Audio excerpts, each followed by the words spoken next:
Hello, BookTube. We have a quick two-package mail haul today. One package and one box. So we'll see if there's anything squeal-worthy. The package is one of these big white things, and it's fairly heavy, so it may be a finished copy of something. In which case, it may be a finished copy of something that I need, because I need quite a bit. There's quite a bit of finished copies on my horizon. What have we got here? Oh, no, it's not. It is a finished copy, but it's not a finished copy that I need. It's not a finished copy that I know anything about. What on earth? Okay, this is from Soho Crime. Pretty ambitious. This is Lady Joker, Volume 1 by Kaoru Takamura. Big thick thing. Translated from the Japanese by Marie Ida and Allison Markin Powell. And it comes with not a pub sheet, but a pub booklet. So who knows how long I'm going to have to root around here, but let's see. Oh, wait. I'm just noticing this. We got to see this together. Oh, very nice. Oh my. So the dust jacket is a little bit translucent. Very nice. All right, let's see what this is. Fairly big. Since its Japanese publication in 1997, the author's sublimely detailed epic of crime and decline has pushed beyond the stigmas surrounding genre and shattered the Japanese literary glass ceiling. And this book, the Volume 1, which comes out in mid-April, is a novel about the sweeping dissatisfaction felt by those left behind by a culture whose new god finds no sacrifice too insignificant, no cost-cutting measure too inhumane, and no individual indispensable. That's very well written. I wonder who's responsible for this pub sheet. That's quite good. No sacrifice too insignificant. That's lovely. Spurned and ostracized, driven to grief and desperation, the criminals at the heart of this groundbreaking heist story want what society has denied them: belonging, dignity, power, revenge. They will purchase this with fear and outrage and pay whatever it takes.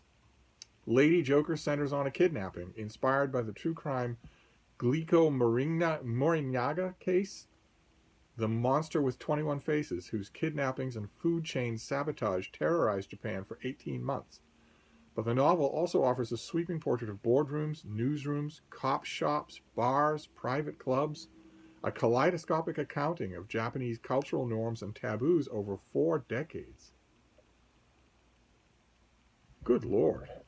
Every single step involved with a literary undertaking like this is daunting. I don't doubt it. I don't doubt it at all. Although I'm already making, in my mind, the kind of objection that you could probably see coming a mile away if you've watched these 4,000 videos, which is, I would have liked 1,000-page hardcover of this whole thing instead of breaking it up. To start with, there is the challenge of the novel itself. A 1,000-page magnum opus to be published in 2 volumes 1 year apart. That's a bad way to do it. Who's going to read Volume 2? Who's going to care about it? Bring them out at the same time? Or, in for a penny, in for a pound, bring out the 1,000-page book. I bet when all is said and done, if you had brought out a smaller print run of a 1,000-page book, I bet when all is said and done, you'd have sold more copies than you will this way. And now I'm dying to know if is there, for instance, was this published in an English language translation, this English language translation in 1 volume in the UK? Now I'm wondering. And was it published in one 1,000-page volume in Japan, in Japanese, in, what was it, 1997? Now I want to know everything about the history of this book. Anyway, a 1,000-page magnum opus that provides a lasting and astutely critical portrait of an entire society. A foolhardy publishing company risked much acquiring and then funding translation. Then there was the actual work of translation. Lady Joker is a heady, cerebral, detailed, and detailed. It is a sprawl of minutiae that straddles post-war Japanese culture and fully renders 27 characters with each of their ethnic and social realities. Okay, all right. Okay, well, All right. I think it's a little bit on the ironic side, maybe not intentionally on the part of because the people at Soho are so great. They're so wonderful. So it might not have been them. Uh, but the pub sheet says that this sublimely detailed epic of crime and decline has pushed beyond the stigma surrounding genre. And I assume that means the oh goodness. Oh my. I assume that means the stigma surrounding the crime genre. And it seems to me like the best way you could possibly have chosen to do that would be to treat this as a serious work of literature and bring it out in one volume. No matter how big that volume is, maybe we'll get it. Maybe down the line. I mean, 2 times in its history, the Tale of Genji was brought out in a 2-volume box set in English. 2 different translations did that, and then they both went back and published 1 volume. So maybe that will happen down the line, one way or another. Pretty interesting. This is mid-April. This goes right on the top of the list. Volume 1. If it ends in a cliffhanger and I have to wait a year, it's not going to be good. Wow, that is something. Okay, so that is book number 1, Lady Joker, Volume 1. You're not going to get Volume 2 until next year. And then we have the box, and then we'll be done. And I'll be saving the box because you never know when you're going to need it. I'm trying to get back into the. I'll also save the paper, as I've mentioned before. This a lot of times this packing paper. This is a perfect example. This is all just one sheet of paper.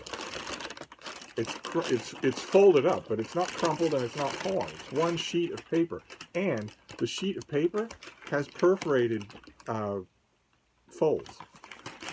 So what I tend to do is unfold these things, flatten it out, then fold it up along the perforations, then fold those sort of origami style until I have a page size, until it's the size of a page of paper, folded many, many times over until it's the size of a page of paper.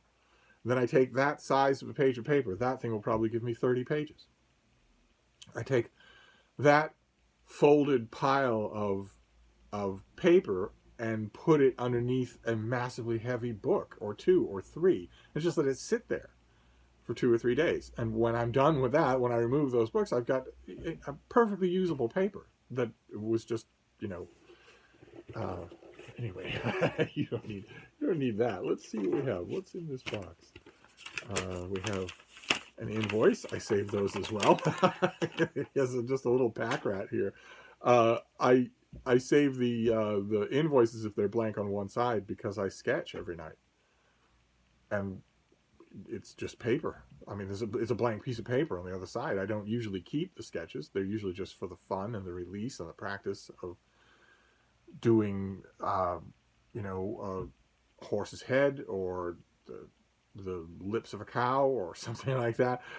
So I save it. I get just a great pile of paper that way. So what have we got here? Oh, okay.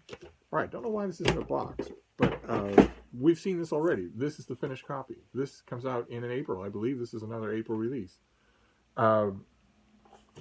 This is by Cameron Blevins, and it is Paper Trail, the U.S. Post and the Making of the American West. We saw this in an Unbound Galley that I got, and now we've gone straight to the finished copy.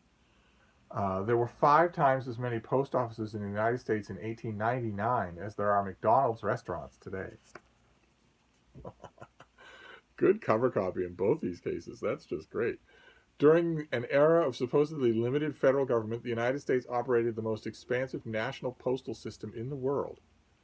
In this cutting-edge interpretation of the late 19th century United States, Cameron Blevins argues that the U.S. Post wove together 2 of the era's defining projects, Western expansion and the growth of state power. Between the 1860s and the early 1900s, the Western United States underwent a truly dramatic reorganization of people, land, capital, and resources. It had taken Anglo-Americans the better part of 200 years to occupy the eastern half of the continent, yet they occupied the West within a single generation. As millions of settlers moved into the region, they relied on letters, newspapers, pamphlets, and petitions and money orders to stay connected with the wider world. And that's what this is. That's the story of this. And one of the advantages of having a finished copy is that you get to see how incredibly young the author is. He's just a baby. I'm not wearing any clothing that's younger than he is. This is great because I have that advanced copy and I haven't cracked it. Now I will. Now I have this thing, so I have an index to go on and bibliography and whatnot. So there you go. That's the mail for today. It's one work of nonfiction and one work of fiction.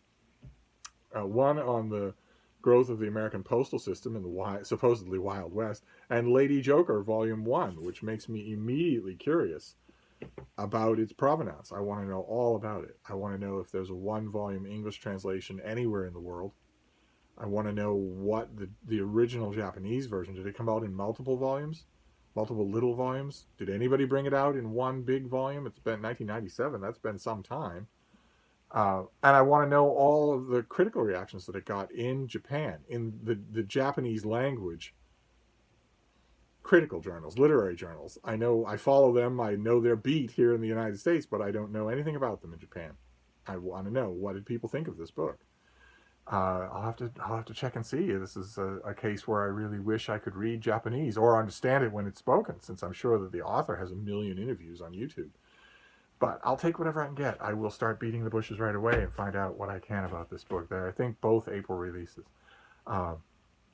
So I have that, and I have a box, and I have some scrap paper. So I'm all set. I'm gonna wrap this video up.